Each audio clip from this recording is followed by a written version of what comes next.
12টি সময় আছে দোয়া কবুলের জন্য। কয়টি সময় আছে? 12টি সময়, মুহূর্ত আছে, যে মুহূর্তগুলোতে দোয়া করলে কি হয়? দোয়া কবুল হয়। নাম্বার 1, হাজী সাহেব যখন হজ করে তখন। নাম্বার 2, ওমরাকারী ব্যক্তি যখন ওমরা করে তখন। নাম্বার 3, গাজী, বীর, যে আল্লাহর রাস্তায় জিহাদ করছে, জিহাদ করে সে বীর হয়ে ফিরে এসছে, এই বীর ব্যক্তি তার এই বীরত্বের পরে আল্লাহ সুবহানাহু ওয়া তাআলার কাছে দোয়া করলে সে দোয়া কি হয়? কবুল হয়। এবং এ বিষয়ে সুনান আবু দাউদ এবং অন্যান্য হাদিসের কিতাবে বিস্তারিত হাদিসে আসছে।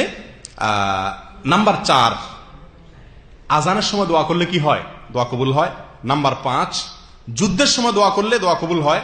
নাম্বার 6, বৃষ্টি যখন পড়ে, বৃষ্টি নাজিলের সময় দোয়া করলে কি হয়? দোয়া কবুল হয়। এই বিষয়ে আবু দাউদে সাহল ইবনে সাদ রাদিয়াল্লাহু আনহু থেকে একটা বিস্তারিত হাদিস এসেছে। নাম্বার 7, কোন ব্যক্তি যদি রাত্রে অজু অবস্থায় থাকে, পবিত্র অবস্থায় থাকে এবং আল্লাহ জিকির করতে থাকে, ওই অবস্থায় সে দোয়া করলে দোয়া কবুল হয়। এবং এই বিষয়ে মুসনাদ আহমদ ইবনে হাম্বলে হাদিস আসছে।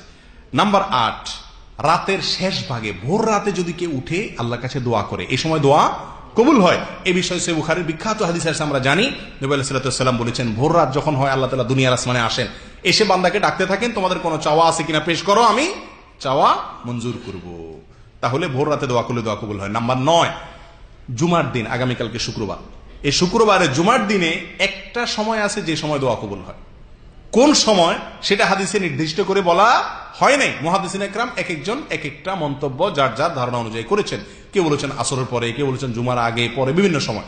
কিন্তু একজন মুমিনের এই শুক্রবারের পুরো সময়টাকে চলতে ফিরতে কাজের ফাঁকে আল্লাহর কাছে মনে মনে কি করা উচিত?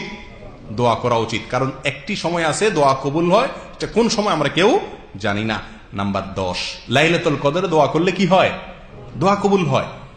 আমাদের আয়েশা রাদিয়াল্লাহু তাআলা আনহা, তিরমিজি এবং অন্যান্য হাদিসে কিতাবে বর্ণিত হয়েছে যে তিনি নবী আলাইহিস সালামকে বলেছেন, ইয়া রাসূলুল্লাহ, যদি আমি লাইলাতুল কদর পেয়ে যাই আল্লাহর কাছে, আমি কি চাইবো, কি বলবো? তাহলে তিনি দোয়া কবুল করার জন্য ভাষা জানতে চাচ্ছেন নবী আলাইহিস সালামের কাছে। তার মানে এই সময় দোয়া করলে দোয়া কবুল হয়। নবী আলাইহিস সালামও তাকে ভাষা শিখিয়ে দিয়েছেন, আল্লাহুম্মা ইন্নাকা আফুউন কারীম তুহিব্বুল আফওয়া ফাফু আন্নী। এই দোয়া করিও, আল্লাহ আপনি দয়ালু, আপনি ক্ষমাশীল, আপনি করিম, অতএব আমাকে ক্ষমা করুন।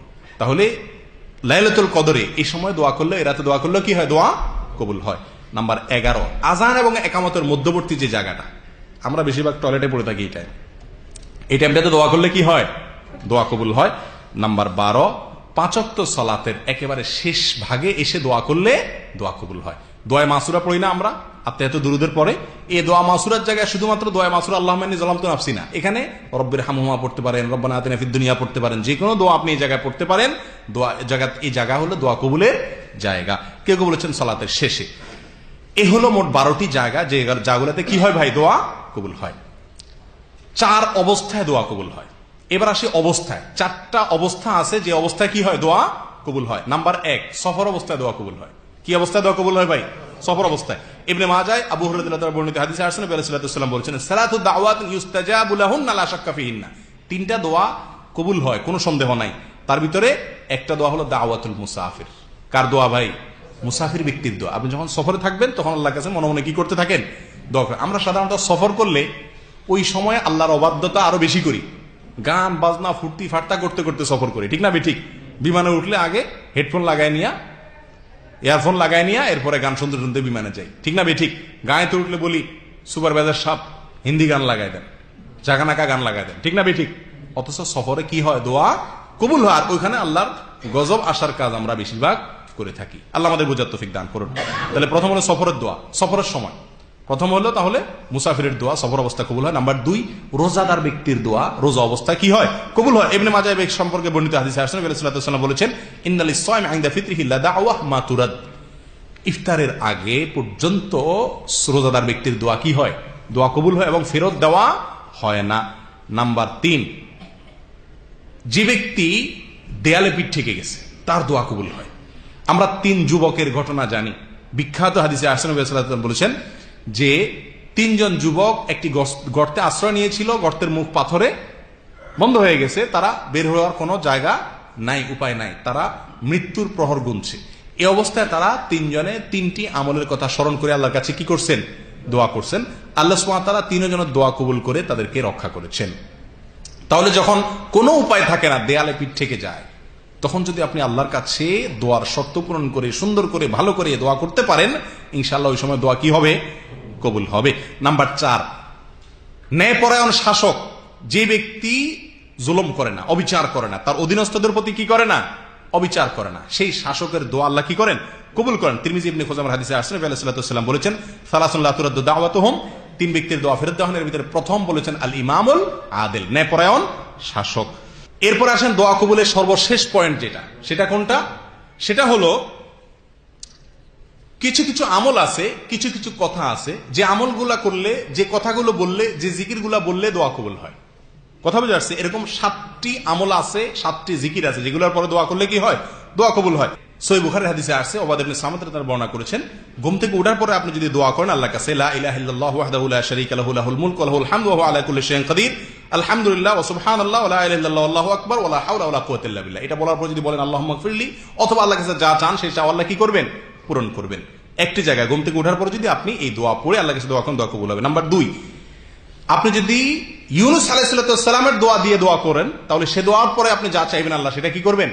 কবুল করবেন। বা সে দোয়া পড়তে পড়তে আপনি যা মনে মনে চাইবেন সে দোয়া আল্লাহ কবুল করবেন। কারণ এই বিষয়ে নবী আলাইহিস সালাম বলেছেন, সূরা নাসাইতে বর্ণিত হয়েছে, সাঈদ ইবনে আবি ওয়াক্কাস রাদিয়াল্লাহু বর্ণনা করেছেন যে দাওয়াতু যিন্নুন ইযা দাআ বিহা ওয়া ফি বাতনিল হুত লা ইলাহা ইল্লা আনতা সুবহানাকা ইন্নী কুনতু মিনাজ জালিমিন ফাইন্নাহু লাম ইয়াদউ বিহা রাজুলুন মুসলিমুন ফি শাইইন ক্বাত ইল্লা ইস্তাজাবা আল্লাহু লা। ইতিহাসে কেউ লা ইলাহা ইল্লা আনতা সুবহানাকা ইন্নী কুনতু মিনাজ জালিমিন এই দোয়া পড়ে আল্লাহর কাছে দোয়া করছে আর দোয়া কবুল হয় নাই, এরকম ঘটনা ঘটে নাই। কে বলতেছেন? নবী আলাইহিস সালাম বলতেছেন। প্রিয় ভাই, তাহলে যেই কোনো বিপদ থেকে বাঁচার জন্য একটা কমন দোয়া আছে, কি?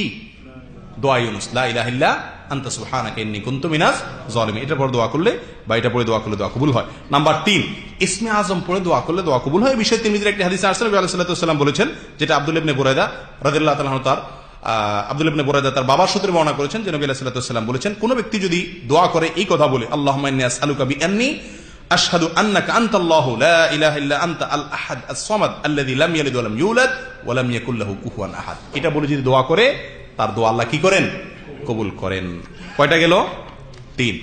নাম্বার 4, যদি কেউ বিপদগ্রস্ত হয় এবং বিপদের পরে এই দোয়াটি পড়ে, তো আল্লাহ তাআলা তার দোয়া কবুল করেন, তার বিপদ দূর করেন এবং তার চাইতে উত্তম জিনিস আল্লাহ তাআলা তাকে দান করেন। এই বিষয়ে সহিহ মুসলিমের হাদিসে আসছে, উম্মুল মুমিনিন উম্মে সালমা রাদিয়াল্লাহু তাআলা আনহা বলেন, নবী আলাইহিস সালাম থেকে আমি বলতে শুনেছি যে তিনি বলেছেন, মা মিন আবদিন তুসিবিহু মুসিবা ফায়াকুল, কোন মুমিন বান্দার যদি কোনো মুসিবত হয় সে বলে ইন্না লিল্লাহি ওয়া ইন্না ইলাইহি রাজিউন, এবং সাথে বলে আল্লাহুম্মা আজুরনি ফি মুসিবাতি ওয়া আখলিফ লি খায়রাম মিনহা, আল্লাহ আমার বিপদের উত্তম বিনিময় দিয়েন, ধৈর্য ধারণ করার কারণে বিপদের বিনিময় দান করেন, আর বিপদে আমার যে ক্ষতিটা হলো তার চাইতে ভালো কিছু দিয়ে আমাকে কি করেন? পোষায়া দিয়েন। এই দোয়া যদি কেউ করে, নবী আলাইহিস সালাম বলেন, তাহলে আল্লাহ সুবহানাহু ওয়া তাআলা ওই ব্যক্তিকে ওই মুসিবতের বিনিময়ে উত্তম কি দিবেন? বদলা দিবেন, এবং তার উত্তম ভালো এর চাইতে বিকল্প দিবেন। উম্মে সালমা রাদিয়াল্লাহু আনহা বলেন, এই দোয়া নবী আলাইহিস সালাম থেকে শেখার পরে আমার স্বামী আবু সালামা যখন মারা গেছেন, আবু সালামার মৃত্যুর পরে আমি আল্লাহর কাছে দোয়া করছি, আল্লাহ সুবহানাহু ওয়া তাআলা আবু সালামার মতো স্বামীকে হারাইছি, এরপরে রাসূলকে আমার স্বামী বানাই দিয়েছেন। দোয়া কিরকম কবুল হয়েছে দেখছেন?